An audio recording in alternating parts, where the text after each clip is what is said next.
ॐ अज्ञानतिमिरान्धस्य ज्ञानाञ्जनशलाकया सत्स्वरुन्मिलितं येन तस्मै श्रीगुरुवे नमः। नमो विष्णुपादाय कृष्णपृष्ठाय भूतले श्रीमते भक्तिवेदान्तस्वामीति नामिने।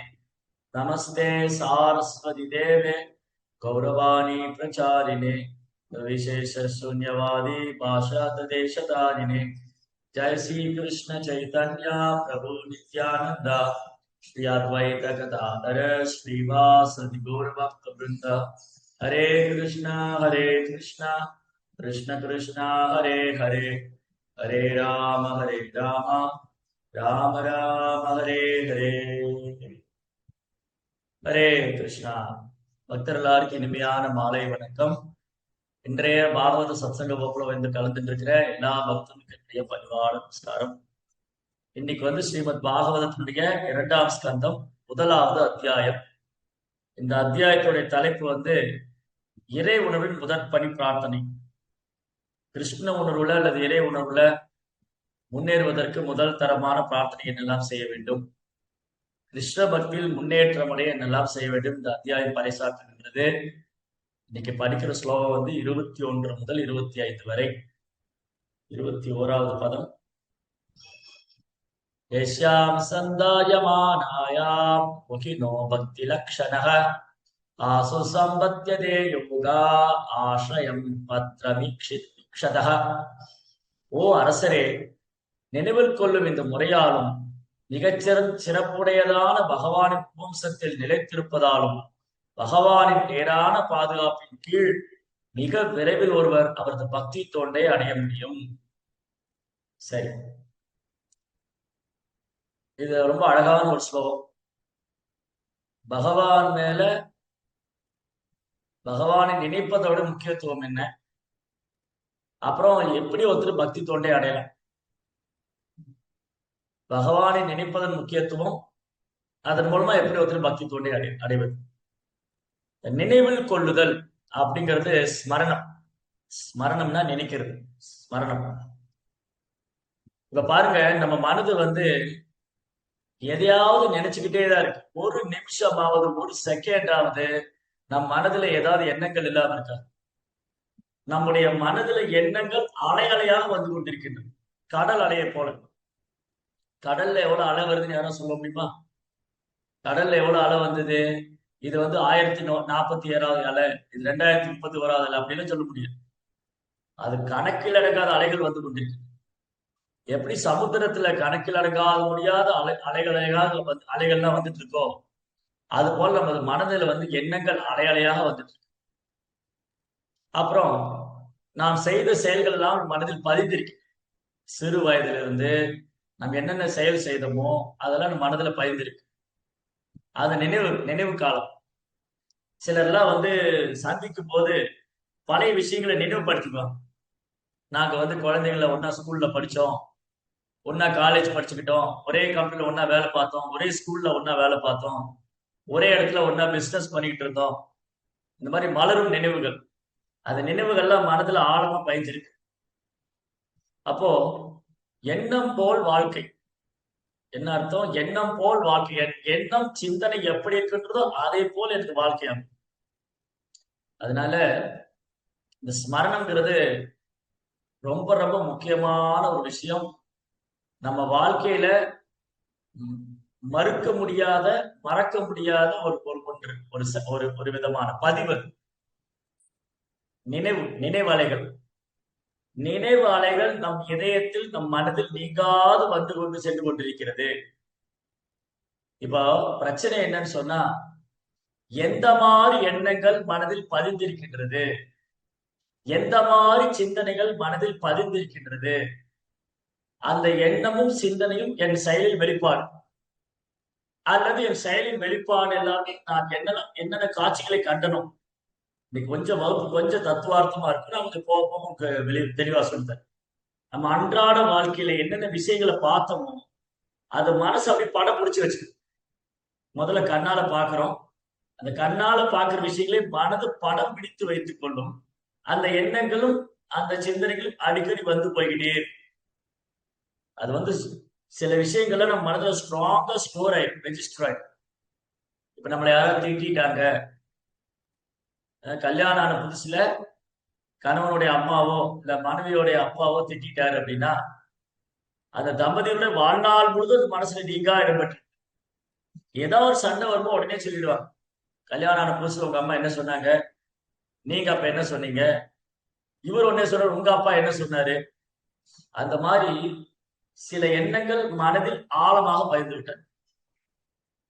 அது அப்படி மனம்ங்கிற கண்ணாடி அல்லது மனம்ங்கிற ஒரு கேமரா வந்து அதை கேப்சர் பண்ணி ஸ்டோர் பண்ணி வச்சு. இப்ப நம்ம போன் இருக்கு இல்லையா, மொபைல் போன்ல என்ன பண்றோம், சில போட்டோ எடுத்து ஸ்டோரேஜ்ல சேவ் பண்ணி வச்சு. சில சில விஷயங்களை பார்த்த உடனே, இன்னைக்குதான் எல்லா கையிலும் ஸ்மார்ட் போன் இருக்கு, எங்க பார்த்தாலும் போனு கையுமா சுத்திக்கிட்டு இருக்கு. அப்போ சில விஷயங்களை பார்த்த உடனே அந்த போட்டோ பிடிச்சி வச்சு அது ஸ்டோரேஜ்ல சேவ் ஆயிடும்.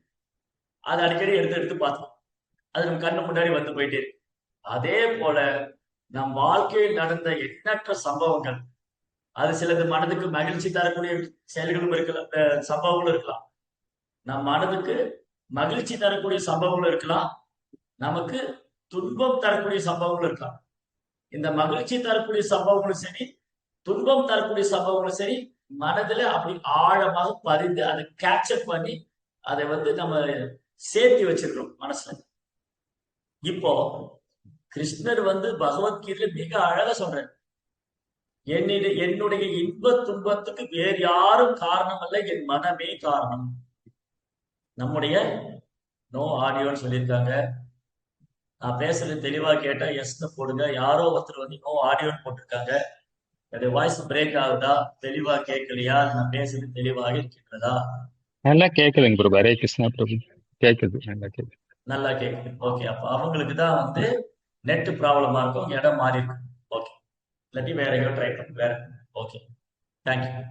அப்போ மனம் மனம் என்ற ஒரு உபகரணம் இருக்கு இல்லையா, அந்த மனம் என்ற ஒன்று இது ரொம்ப ரொம்ப சூட்சமானது, கண்ணுக்கு புலப்படாது. மனதை பற்றி சொல்லும்போது கிருஷ்ணர் என்ன சொன்ன, இந்த ஆறாவது புலன் சொல்றாரு. நமக்கு 5 புலன்கள் இருக்கு, 2 கண்ணு, 2 காது, மூக்கு, ஒரு புலன்கள். மனம் வந்து ஆறாவது புலன். மனம் சூட்சமானது கூட. இப்போ ஒரு விஷயத்தை நான் பாக்குறேன், ஒரு விஷயத்தை நான் பார்க்கும்போது உடனே நான் சொல்லலாம், ஏ கண்ணே அதை பார்க்காத, அது ஒரு பக்திக்கு சாதகமானதல்ல. இப்போ ஒரு டிவில வந்து ஒரு சினிமா ஓடிக்கிட்டு இருக்கு, இல்ல ஒரு நியூஸ் போகுது, இல்ல ஏதோ ஒரு நமக்கு நம்முடைய கிருஷ்ண பக்திக்கு சாதகம் அல்லாத ஒரு விஷயம் நம் கண்ணு முன்னாடி வருதுன்னா உடனே கண்களை நாம் மூடிக்கொள்ளலாம், கண்ணை மூடிக்கொள்ளலாம். கிருஷ்ண பக்திக்கு சாதகம் இல்லாத ஒரு விஷயம் காதுல விழுதுன்னா நம்ம காதை பொத்திக்கலாம், அங்கிருந்து போயிடலாம். நான் பேசக்கூடிய வார்த்தைகள் கிருஷ்ண பக்திக்கு சாதகம் இல்லைன்னா நான் பேச்சை நிப்பாட்டிடலாம். அப்ப கண்ணை மூடிக்கொள்ளலாம், காதை மூடிக்கொள்ளலாம், வாயை மூடிக்கொள்ளலாம். ஆனால் மனதை மூடுவது கடினம். கண்ணை மூடிடலாம், காதை மூடிடலாம், வாயை மூடிடலாம், ஆனா மனதை மூட முடியாது. ஏன்னா மனம் சூட்சமானது. அது எந்த விஷயத்தை நினைக்க கூடாதுன்னு நினைக்கிறோமோ அதை நினைக்கும், எது வேண்டாம் என்று சொல்லுமோ அது வேணும்னு சொல்லும். மனம் வந்து ஒரு குழந்தை மாதிரி. இந்த குழந்தை என்ன பண்ணும்னா, வீட்டுல சின்ன சின்ன குழந்தைங்க வீட்டுல, அதை தொடாத, அப்பதான் போய் தொடும், அதை செய்யாத, அப்பதான் செய்யும். அப்புறம் அதை சொல்லும், அப்படித்தான் பண்ணுவேன், அப்படித்தான் செய்வேன். அந்த மாதிரி மனம் வந்து முன்னுக்கு பின்னாக செயல்பட்டு பழகிவிட்டது. நம் வாழ்நாள் முழுவதுமே நாம் எதை நினைக்க கூடாதோ, எதை செய்யக்கூடாதோ, எதை வந்து பதிவு வைத்துக் கொள்ளக்கூடாதோ அதெல்லாம் மனதுல குப்பைகள்லாம் போட்டு வச்சு, நிறைய குப்பைகள்லாம் மனதில் இருக்கு. இந்த மாதிரி மனம் அசுத்தமாயிட்டதுனால, நம்முடைய மனம் வந்து அசுத்தமாயிட்டதுனால தேவையில்லாத விஷயங்கள், வாழ்க்கைக்கு தேவையில்லாத விஷயங்களை நினைவில் வைத்துக் கொண்டிருப்பதால, வாழ்க்கைக்கு தேவையில்லாத விஷயங்களை நினைவில் வைத்துக் கொண்டிருப்பதால நம்மளால் நம் இதயத்தில் இருக்கும் பரமாத்மாவை உணர முடியவில்லை. காரணம், என் இதயத்திலே கிருஷ்ணர் பரமாத்மாவா இருக்கார், என் கூடயே கிருஷ்ணர் பரமாத்மாவா இருக்கார். நான் நாம ஜெபிக்கும் போது கிருஷ்ணர் அதுல இருக்கார், நான் பாகவதம் படிக்கும் போது கிருஷ்ணர் இருக்கார், நான் பாகவதம் கேட்கும் போது கிருஷ்ணர் இருக்கார், கோயில்ல போனா கிருஷ்ண. அப்போ கிருஷ்ண பகவானை நம் வாழ்க்கையிலிருந்து பிரிக்கவே முடியாது. ஆனா நம் மனம் அசுத்தமாய் விட்டதுனால, நம் மனம் களங்கமாய் விட்டதுனால இதை நாம் உணர முடியாமல் இருக்கு. அப்போ the remembering process should be cleaned. Clean பண்ணணும். இந்த நினைவில் கொள்ளும் முறையை வந்து நம்ம சுத்தம் பண்ணணும். சுத்தம் பண்ணணும். இப்ப என்ன பண்ணுவாங்க, இப்ப எல்லாருக்கும் தெரிஞ்ச விஷயம் தான். கிச்சன் சமையல் அறையில வந்து ஆரோ சிஸ்டம் போட்டிருப்பாங்க. ஆரோ சிஸ்டம். இந்த ஆரோ சிஸ்டம் வாட்டர் என்ன பண்ணுது, அந்த டேப்ல வர தண்ணிய 2 ஃபில்டர் வச்சிருப்பாங்க. அந்த ஃபில்டருக்குள்ள போய் அந்த வாட்டரை பியூரிஃபை பண்ணி நமக்கு ஆரோ வாட்டரா கொடுக்கும். அப்ப தண்ணி தண்ணி நல்ல தண்ணி தான். ஆனா குடிக்கும் போது நமக்கு சுவை இல்லை. அந்த தண்ணியில சுவை இல்லை. அப்புறம் அந்த தண்ணியில கிருமிகள் இருக்கலாம், ஏதோ சம்திங் இருக்கு. பட் அது அந்த ஆரோ சிஸ்டத்துக்குள்ள போய் அதை கிளீன் ஆகி வரும்போது தண்ணி சுவையா இருக்கு. அதே போலதான் நம்முடைய மனதில் இருக்கும் பல எண்ணங்களை நீக்கிவிட்டு, நம் மனதில் இருக்கும் பல எண்ணங்களை நீக்கிவிட்டு புதிய எண்ணங்களை உள்ள சேர்க்கணும். பல எண்ணங்கள் என்றால் கிருஷ்ண பக்திக்கு உதவாத, கிருஷ்ண பக்திக்கு சாதகம் இல்லாத விஷயங்களை கலைந்து விட வேண்டும். ஆனா அதை செயற்கையாக களைய முடியாது, செயற்கையா நீக்க முடியாது. அப்ப கிருஷ்ணர் உணர்வுள்ள விஷயங்களை உள்ள புகுத்த வேண்டும். கிருஷ்ணர் சம்பந்தமான விஷயங்களை உள்ள புகுத்த கிருஷ்ணர் சம்பந்தமான விஷயங்களை உள்ள உள்ள செலுத்த அது மனதுக்குள்ள போய் இந்த வேண்டாத நிலை விலகி கிருஷ்ண உணர்வு அப்படிங்கிற தளத்துல நம்மை நிலைபெற செய்யும். அதனாலதான் 9 விதமான பக்தி தொண்டுல ஸ்ரவணம், கீர்த்தனம், விஷ்ணு ஸ்மரணம். ஸ்மரணம் வந்து 3வது நிலை. முதல்ல ஸ்ரவணம், கேட்கணும். கிருஷ்ணாவை பற்றி எவ்வளவுக்கு கேட்கிறோமோ, எவ்வளவுக்கு பாடுறோமோ, எவ்வளவுக்கு பேசுறோமோ, எவ்வளவுக்கு பகவானி நாமத்தை ஜபிக்கிறோமோ அவ்வளவுக்கு அவ்வளவு. ஸ்ரவணம், கீர்த்தனம்.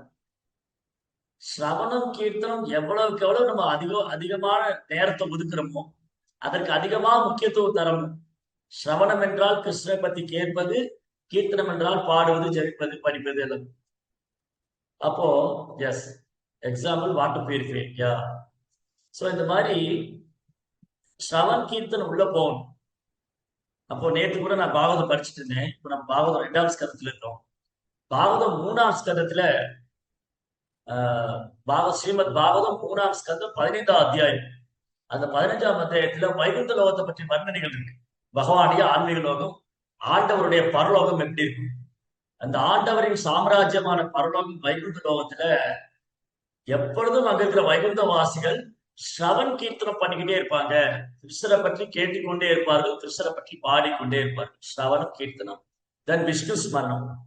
வைகுந்த லோக வாசிகள் பகவானுடைய ஆன்மீக லோகத்துல வைகுண்டத்தில் எண்ணற்ற வைகுந்த லோகம் இருக்கு. அந்த வைகுந்த லோக வாசிகள் எப்பொழுதுமே கிருஷ்ணரை பற்றி கேட்டுக்கொண்டும் பாடிக்கொண்டும் பேசிக்கொண்டும் நினைத்து கொண்டும் இருப்பார்கள்.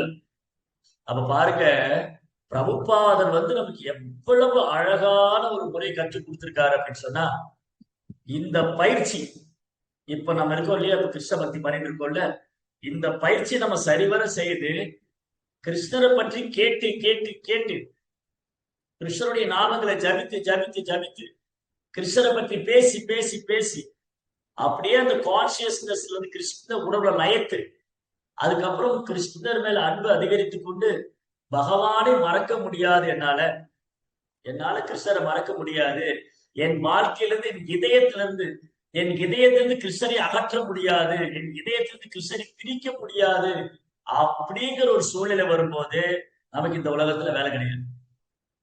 நாம பகவானுடைய உலகத்துல. அப்போ இந்த ப்ராசஸ், இந்த வழிமுறை ரொம்ப ரொம்ப இம்பார்ட்டன்ட், ரொம்ப முக்கியத்துவம். கிருஷ்ணரை பற்றி கேட்டுக்கிட்டே இருக்கணும், ஜபிச்சுட்டு பகவான் நாமத்தை ஜபிச்சுட்டே இருக்கணும், ஹரே கிருஷ்ணா மந்திரம் பாடிட்டே இருக்கணும், பகவத்கீதை பாகவதம் பேசிட்டே இருக்கணும், கேட்டுட்டே இருக்கணும். இது வந்து நம்ம பியூரிஃபை பண்ணணும். இந்த 2 ப்ராசஸ் நம்ம கீர்த்தன். அந்த வாட்டர் ஃபில்டர்ல 2 வாட்டர் பியூரிஃபைல ஆரோல 2 இது இருக்கும், 2 ஃபில்டர் இருக்கும். அந்த மாதிரி நம்முடைய எண்ணங்களை ஃபில்டர் பண்ணி பியூரிஃபை பண்ணி தரக்கூடியதான் ஸ்ரவணம், கீர்த்தனம். அப்ப ஸ்ரவணம், கீர்த்தனம், கிருஷ்ணரை பற்றி கேட்பது, கிருஷ்ணனுடைய நாமத்தை ஜபிப்பது, பாடுவது, இந்த 2ம் நாம் உணர்வை தூய்மை செய்யும். அப்ப அந்த உணர்வு தூய்மை அடையும் போது என்னால கிருஷ்ணரை மறக்க முடியாது, என்னால கிருஷ்ணரை நினைக்காம இருக்க முடியாது அப்படின்னு நினைக்க நம்ம வந்துருக்கோம். இப்ப எப்படி இருக்கோம், இப்போ நம்ம பண்ணிக்கிட்டு இருக்கிறோம். இந்த சத்சங்கத்தில் இருக்கிற எல்லாரும் பகவானின் நாமத்தை ஜபிக்கிறோம், பகவத்கீதை பாவதம் கேட்கிறோம், படிக்கிறோம். ஆனா இன்னும் அதில் நம்ம இன்னும் பக்குவம் அடையவில்லை. அதிலும் லயிச்சு போகலாது. அதிலும் நம்ம அப்படியே அதுல வந்து இன்னும் லயிச்சு போகணும். அப்ப காரணம் என்னன்னா, ஒரு சைடு இந்த ப்ராசஸ் நடக்குது, இன்னொரு பக்கம் அன்வான்ட் திங்ஸ் நம்ம எண்ணக்குள்ள இருந்துட்டே இருக்கு, உள்ள தேவையில்லாத எண்ணங்கள், சிந்தனைகள்லாம். அப்ப அதை கலைந்து இதுல நம்ம கான்சென்ட்ரேட் பண்ணணும். அப்போ நம் சிந்தனை கிருஷ்ண உணர்வாக மாற வேண்டும்.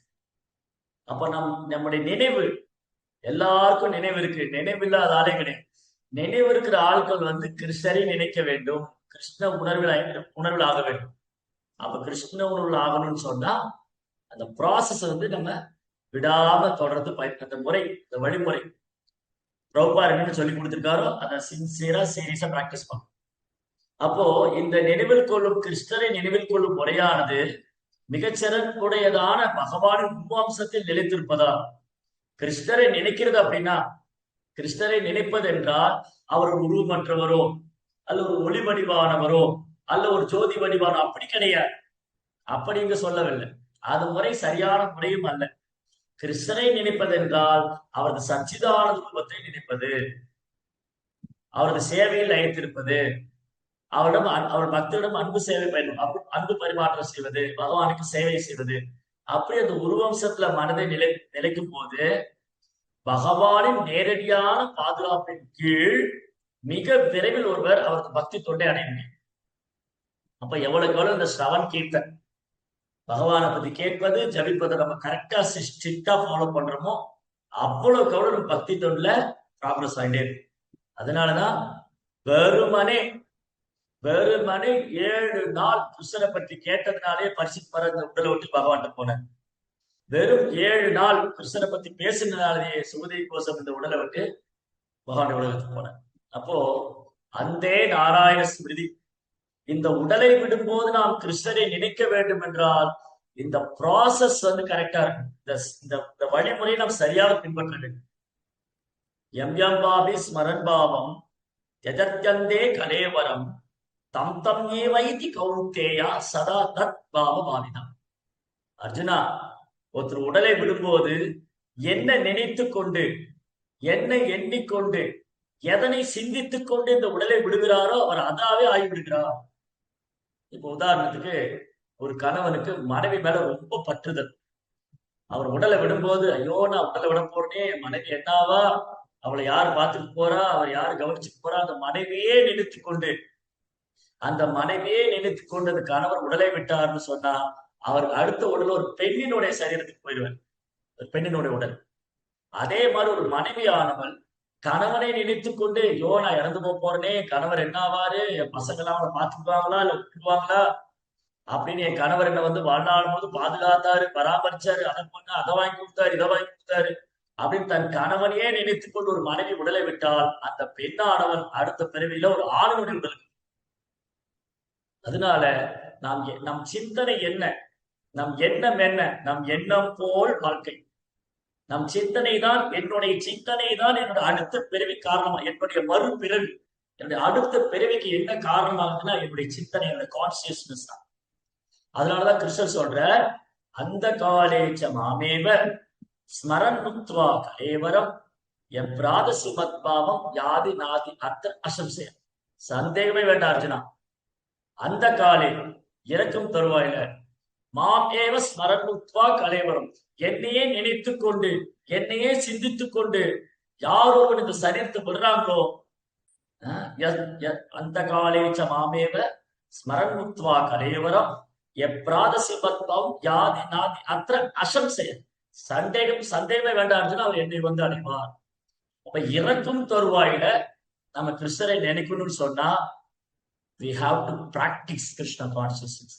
கிருஷ்ண உணர்வை பயிற்சி செய்யாமல், கிருஷ்ண உணர்வை வாழ்நாளில் கடைபிடிக்காமல், வாழ்நாளில் கிருஷ்ண பக்தி செய்யாமல் இருந்தோமே ஆனால் இறக்கும் தருவாயில் நம்மால் பகவானை நினைக்க முடியாது.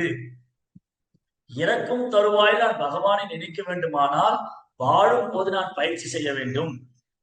பகவான் நாமத்தை உச்சரிக்கணும், பகவானுக்கு சேவை பண்ணணும், பக்தருக்கு சேவை பண்ணணும், பகவானை பற்றி கேட்கணும்.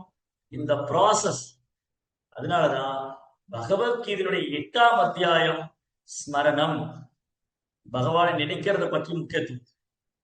சரி சுவாமி, நீங்க எல்லாம் ஆசிரமத்துல இருக்கீங்க, உங்களுக்கு எல்லாம் என்ன ராமா கிருஷ்ணா கோவிந்தான்னு ஆசிரமத்துக்கு போயிட்டீங்க, குழந்தையா குட்டியா குடும்பமா? எங்களை மாதிரி இருந்து பார்த்தா தானே தெரியும். எங்களுக்கு வியாபாரம் பார்க்கணும், வேலைக்கு போகணும், பிள்ளைங்களை பார்க்கணும், ஸ்கூலுக்கு அனுப்பணும், காலேஜ் அனுப்பணும், அதை பண்ணணும், இதை பண்ணணும், எக்கச்சக்கமான கமிட்மெண்ட் வச்சிருக்கிறோம்.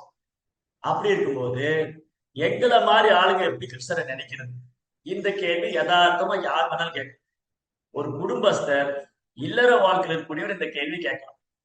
உங்களுக்கு எல்லாம் என்னங்க, நீங்க கோயில்ல பிரம்மச்சாரியா இருக்கீங்க, குடும்பமா குழந்தையா குட்டியா? எங்களை மாதிரி இல்லற வாழ்க்கையில இருந்து பார்த்தாதான் தெரியும். ஆனா இந்த கேள்விக்கு 5000 வருஷத்துக்கு முன்னாடி கிருஷ்ணர் பதில் சொல்லியிருக்கார் பகவத்கீதை. நான் ஒண்ணும் சொல்ல வேண்டாம். இதே கேள்விக்கு 5000 வருஷத்துக்கு முன்னாடி பகவான் ஸ்ரீ கிருஷ்ணர் பகவத்கீதையில 8ஆம் அத்தியாயத்துல 7ஆம் ஸ்லோகத்துல சொல்லியிருக்கார். என்ன சொல்ற? தஸ்மா சர்வேஷு காலேஷு மாம் அனுஸ்மர யுக்தச மய்யர்பித மனோ புத்தி மாமே வைஷசி அசம்சயः.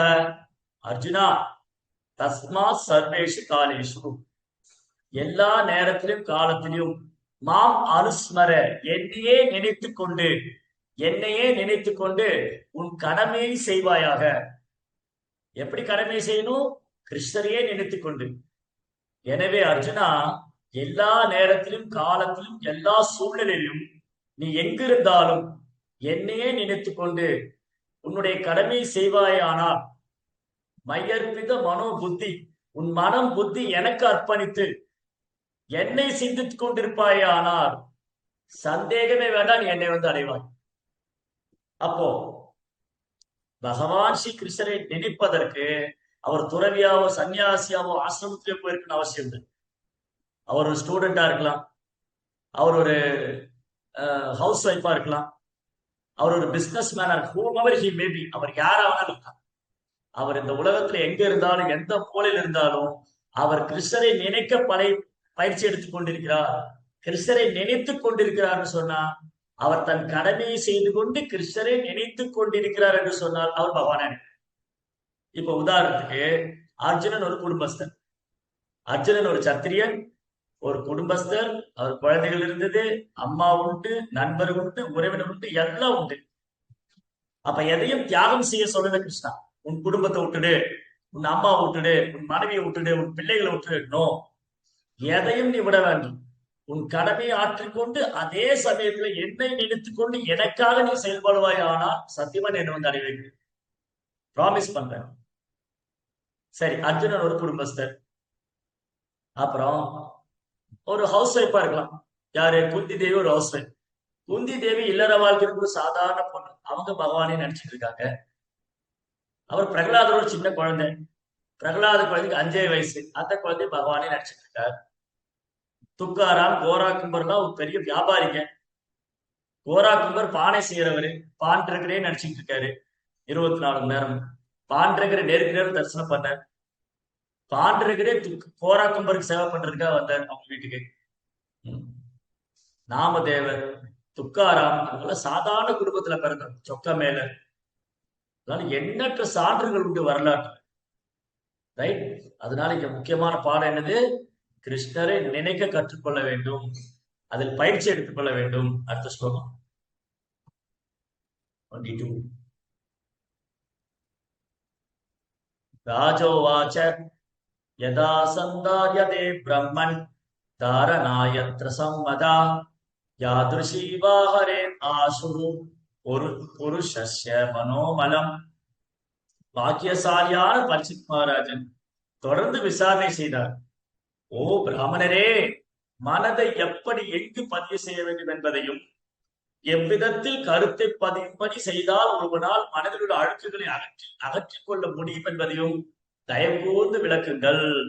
பாருங்க, நம்ம பேசுனதெல்லாம் அந்த கேள்வி கேட்டார் பரிசித் மகாராஜா.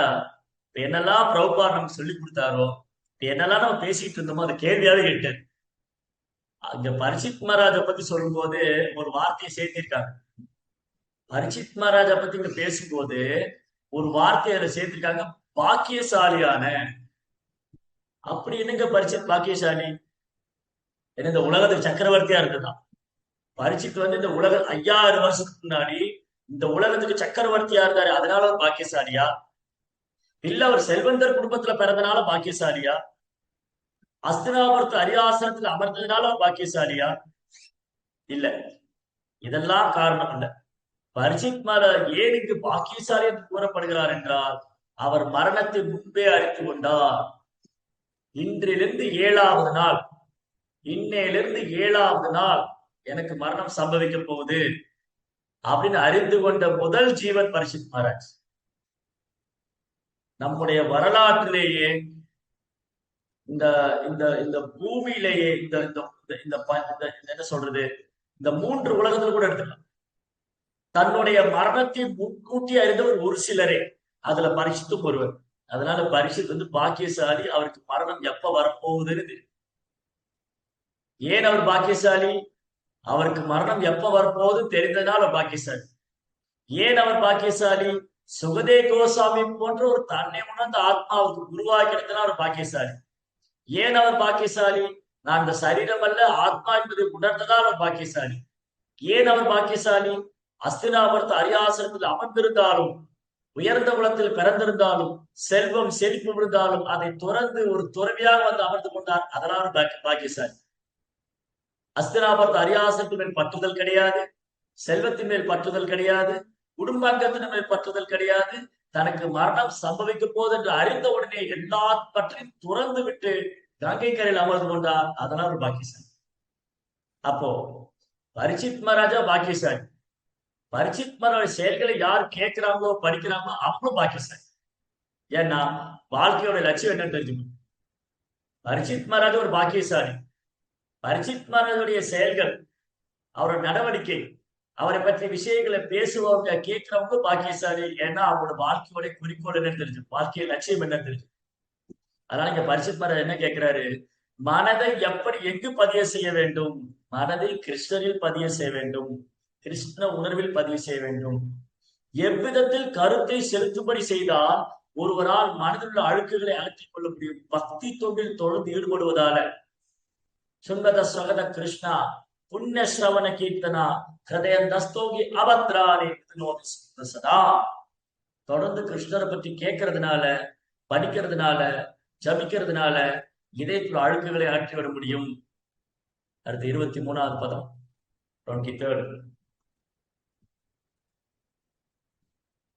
श्री सुक उवाच जिदासनो जिदश्वासो जिदस्संगो जिदेन्द्रियः स्थूले भगवतो रूपे मनः संतारयेद्या.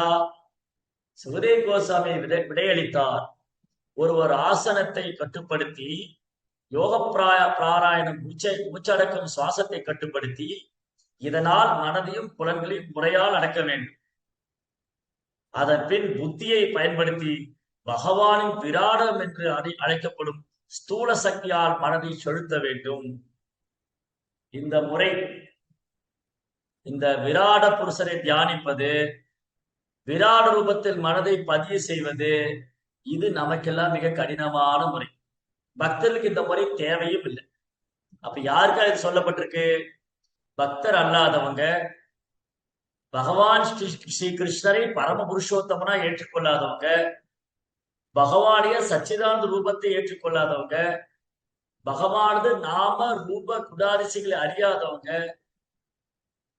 வெறும் கர்ம காண்டத்தினால வேதத்தில் சொல்லப்பட்டிருக்கிற பலநோக்கு செயலால கவரப்பட்டிருக்கிறவங்க, யோகாபியாசத்துல ஈடுபடுறவங்க, ஞானத்தை அடைய முயற்சி பண்றவங்க, இந்த மாதிரி உள்ள நபர்களுக்காக இந்த முறை சிபாரிசு செய்யப்பட்டு.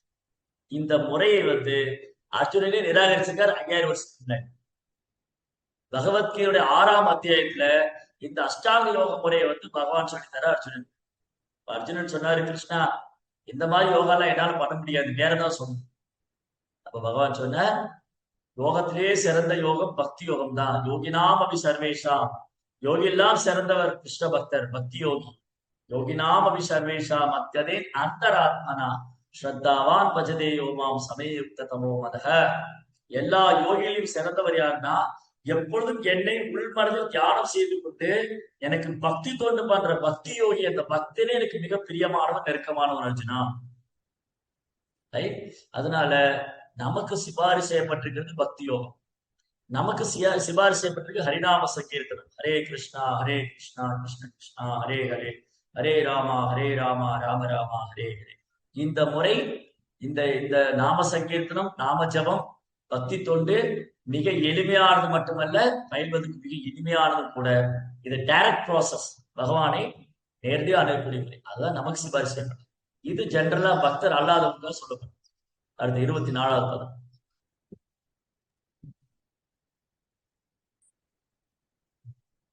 விசேஷஸ்தஸ்ய தேகோயம் ஸ்தவிஷ்டஸ்ய ஸ்தவீயசா யத்ரேதம் யஜ்யதே விஸ்வம் பூதம் பவ்யபவச்சசத். பிரம்மாண்டமான இந்த பௌதிக படைப்பு முழுமுதற் கடவுளின் சொந்த உடலாகும். இதில் தான் இறந்த நிகழ் மற்றும் எதிர்காலங்களின் பிரபஞ்ச பலன்கள் அனுபவிக்கப்படுகின்றன. இந்த விஸ்வரூபத்தை அர்ஜுனன் பார்க்கிறேன். பகவத்கீதையுடைய 11ஆம் அத்தியாயத்துல பகவான் கிருஷ்ணர் அர்ஜுனனுக்கு அந்த பிரம்மாண்டமான ரூபத்தை காண்பிக்கிறார். அப்ப பகவான் சொல்றார், அர்ஜுனா, இந்த கண்களால் காண முடியாது, இந்த ஜட கண்களால, இந்த பூனக்கண்ணால அந்த விஸ்வரூபத்தினால காண முடியாது. நான் உனக்கு ஒரு சிறப்பு பார்வை கொடுக்கிறேன். அப்புறம் ஒரு ஸ்பெஷல் விஷன், ஒரு சிறப்பு பார்வை அர்ஜுனன் கொடுக்கிறாரு. அப்பதான் அர்ஜுனால அந்த விஸ்வரூபத்தை பார்க்க முடியும்.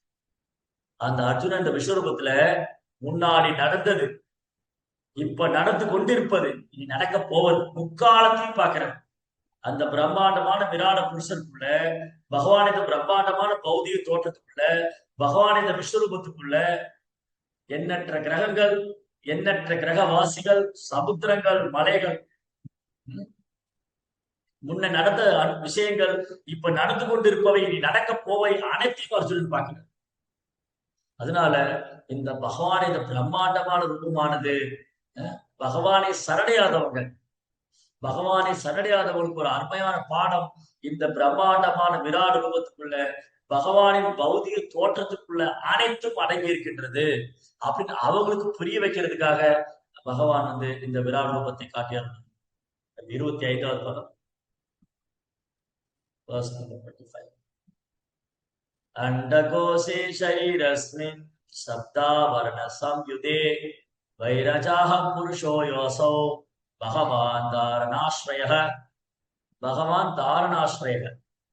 பிரபஞ்சம் ஊடி இடப்படும் உடலுக்குள் 7 அடுக்குகளாக உள்ள பௌதிக மூலப்பொருட்களால் மூடப்பட்டிருக்கும் முழுமுதற் கடவுளின் பிரம்மாண்டமான பிரபஞ்ச தோற்றமே விராட் என்னும் கருத்துக்குரிய விஷயமாகும்.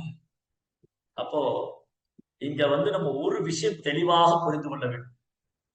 என்ன ஒரு விஷயம் தெளிவாக புரிந்து கொள்ள வேண்டுமானால், பகவானுக்கு 2 வேறு தோற்றம் உண்டு. ஒன்று அவருடைய பரம புருஷோத்தமனான திவ்யமான தெய்வீகமான ரூபம் சச்சிதானந்த விக்கிரகா. ஈஸ்வர பரம கிருஷ்ண சச்சிதானந்த விக்கிரகா அநாதி ஆதி கோவிந்தா சர்வகாரண காரணம். ஈஸ்வரன் பரமேஸ்வரன், அனைத்தையும் கட்டுப்படுத்தக்கூடிய ஈஸ்வர பரம கிருஷ்ணா. சச்சிதானந்த விக்கிரகா, சத்து சித்து ஆனந்தம். சத் அப்படின்னா, சத் அப்படின்னா உண்மையானது, சித் நித்தியம் அறிவு நிறைந்தது, ஆனந்தம்னா ஆனந்தம். சத் சித் ஆனந்தம், நித்தியமான அறிவு நிறைந்த ஆனந்தமான ரூபம். பகவான் கிருஷ்ணருடைய ஆன்மீகமான உடல், அவருடைய நித்தியமான உடல் ஆன்மீகமான, பகவானுடைய சரீரம், பகவான் ஸ்ரீ கிருஷ்ணருடைய சரீரம் நித்தியமானது, ஆன்மீகமானது, அழிவற்றது. ஆனா அவருக்கு இன்னொரு தோற்றம் கூட உண்டு. அது இந்த பௌதிக தோற்றம், இந்த விராட ரூபம். அது தேவைப்பட்ட அவர் எடுத்துப்பார், காய்ப்பார்.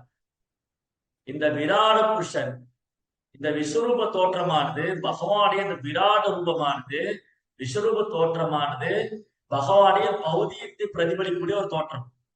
இது தேவைப்படும் போது பகவான் காமிச்சு கொடுப்பார். ஏன்னா, ஏன் பகவான் விஸ்வரூபத்தை காமிச்சு கொடுக்கிறார்? ஏன் இந்த விராட புருஷரை பத்தி பேசுறோம்? இவருக்குள் அனைத்தும் அடங்கி இருக்கின்றது. பகவானுக்குள்ள அனைத்தும் அடங்கி இருக்கு. இந்த பௌதிக சக்தி முழுதும் பகவானுடையது. இந்த பௌதிக சக்தி பகவான் பிரிந்த சக்தி. இந்த பௌதிக சக்தி பகவானுக்குள்ளதான் இருக்கு, பகவான் இருந்துதான் தோன்றுது அப்படிங்கிற விஷயத்தை தெளிவாக புரிய வைப்பதற்காக நான் தான் இந்த பிரபஞ்சத்துக்கு ஆதாரம், அகம் சர்வஸ்ய பிரபவோ மத்தக சர்வம் பிரவர்த்ததே. அர்ஜுனா, இந்த ஜட உலகமானாலும் சரி, அந்த ஆன்மீக உலகமானாலும் சரி, இரண்டுமே ரெண்டுக்குமே நான் தான் ஆதாரம். கிருஷ்ணர் என்ன சொல்றாரு? இந்த ஜட உலகமானாலும் சரி, அந்த ஆன்மீக உலகமானாலும் சரி, ரெண்டுக்குமே நானே ஆதாரம் சொல்றேன். அதனால இந்த ரெண்டு ரூபத்துக்கு மலை போல வித்தியாசம் உண்டு. விராட புருஷன் விராட புருஷன் என்று சொல்லக்கூடிய விராட் ரூபம், பகவானே அந்த பிரம்மாண்டமான விராட் ரூபம், அந்த பௌதிக சக்தியினுடைய வெளிப்பாடு. அது அது வேறு, இது வேறு. எது? பகவானே சச்சிதானந்த ரூபம். ராமர், கிருஷ்ணர், நரசிம்மர், வராகர், இதெல்லாம் நித்தியமான அறிவு நிறைந்த ஆனந்தமான ரூபம். விஷ்ணு ரூபங்கள், விஷ்ணு தத்துவம். ராமாதிமூர்த்திஷு கலானி யமேன திஷ்டர் நன்னாவதாரமகுரோ புவனேஷு கிந்தோஹோ கிருஷ்ண ஸ்வயம் சமபவத் பரமத்மான்யோஹோ கோவிந்தமாதி புருஷம் தமஹம் பஜாமி. ராமர், நரசிம்மர், வராகர், இந்த மாதிரி பகவானே பல்வேறு அவதாரங்கள்லாம் நித்தியமானது, ஆன்மீகமானது, அனைத்தும் ஒன்றிலிருந்து ஒன்று வேறானதல்ல, அனைத்தும் தெய்வீகமானது.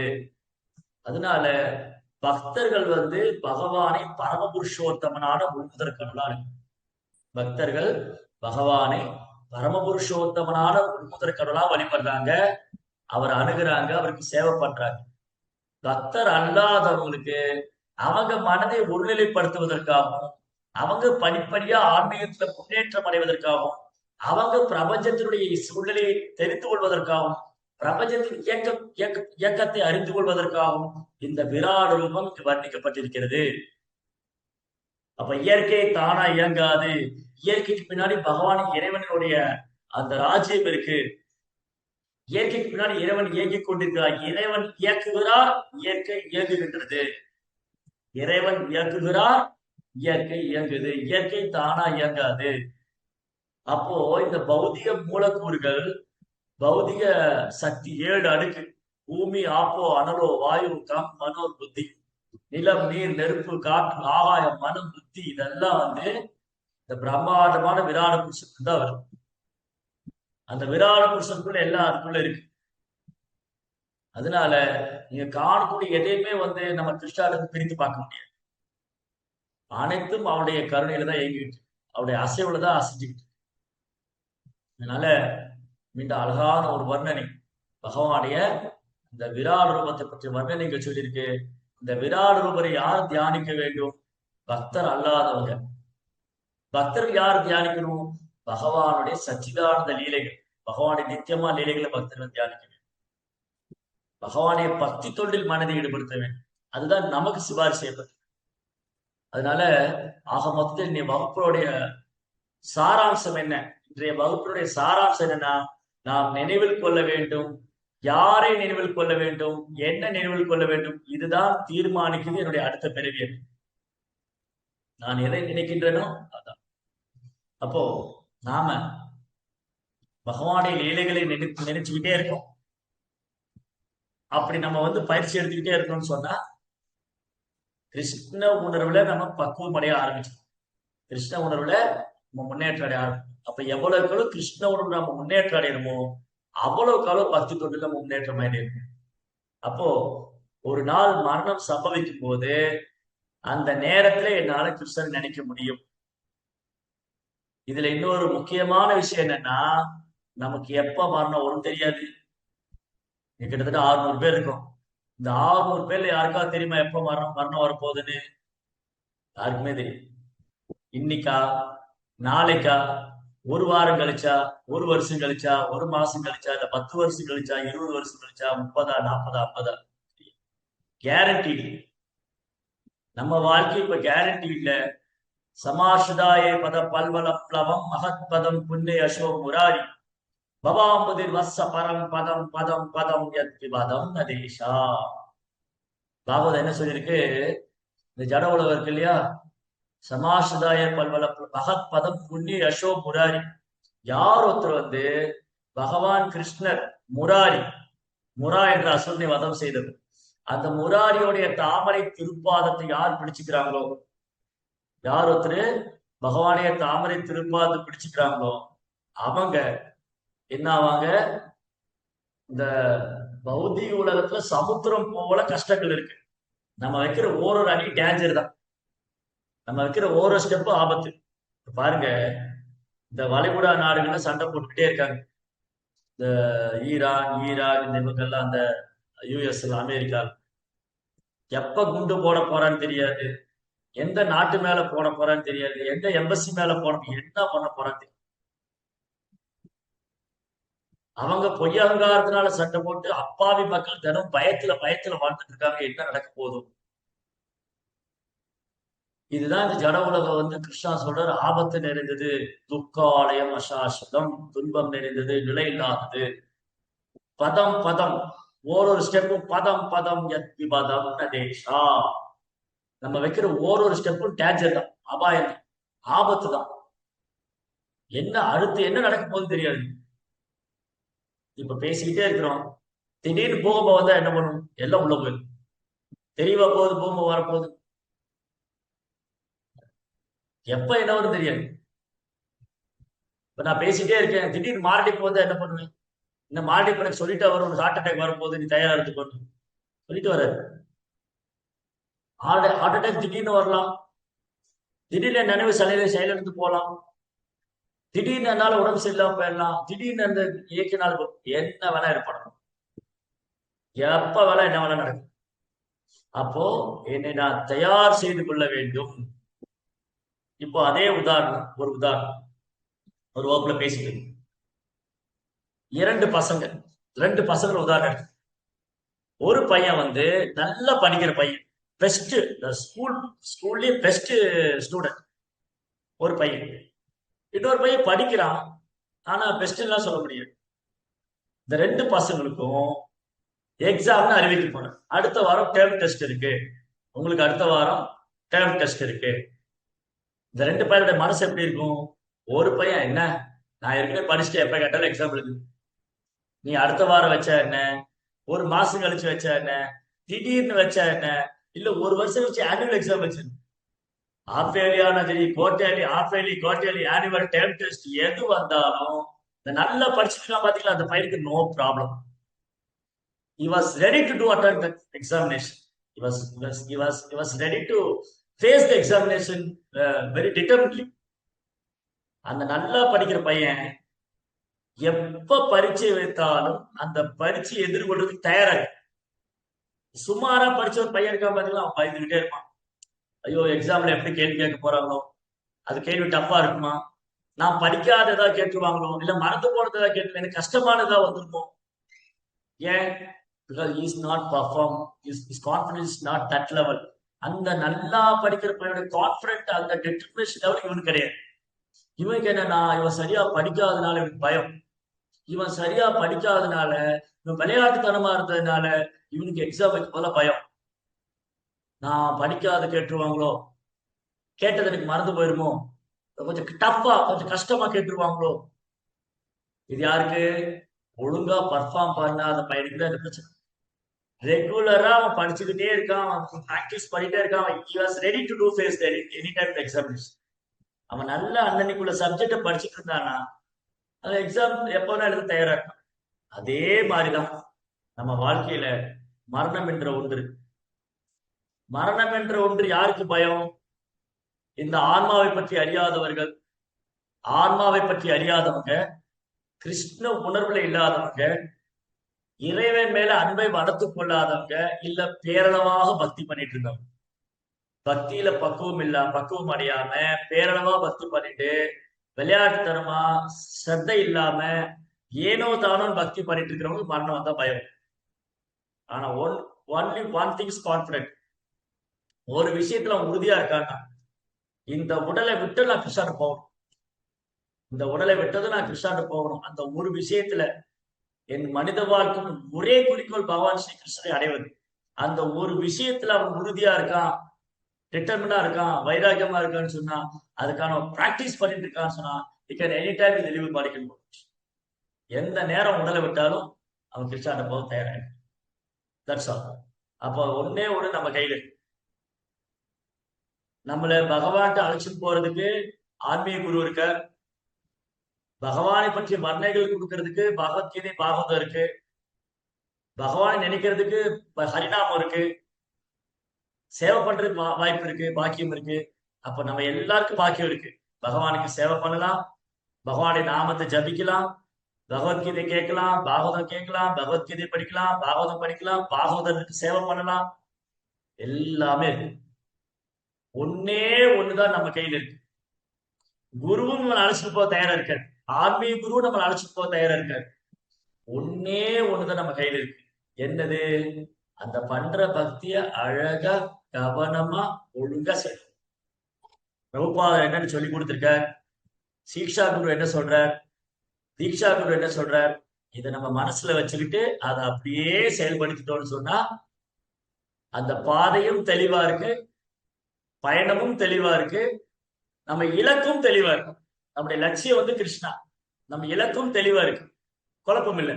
இங்க போகணுமா அங்க போகணுமா குழப்பம் இல்லை. கிருஷ்ணா நம்ம இலக்கும் தெளிவு, பாதையும் தெளிவு, பக்தி தொண்டு. அதற்கான ரூட் மேப்பும் கிளியரா போட்டு கொடுத்து பிரபுபாதா ரூட் மேப் கிளியரா போட்டு கொடுத்துட்டாரு. பிரபுபாதா வந்து is a very good captain. அவர் வந்து ரூட் மேப் கிளியரா போட்டு கொடுத்துட்டாரு. பாதையும் தெளிவா இருக்கு, பயணமும் இனிமையா இருக்கு, சுலபமா இருக்கு, லட்சியமும் தெரிஞ்சு போச்சு. ஒழுங்கா போகணும், அவ்வளவுதான். அந்த வழியில ஒழுங்கா போகணும். இதை ஒண்ணு மட்டும் நம்ம செஞ்சுட்டோம்னா வெரி டெஸ்டினேஷன், அந்த இலக்கை நம்ம அடைஞ்சிடலாம். அவ்வளவுதான். हरे कृष्ण। नरेंद्र श्रीमद् भागवतम की जय, श्री प्रभुपाद की जय।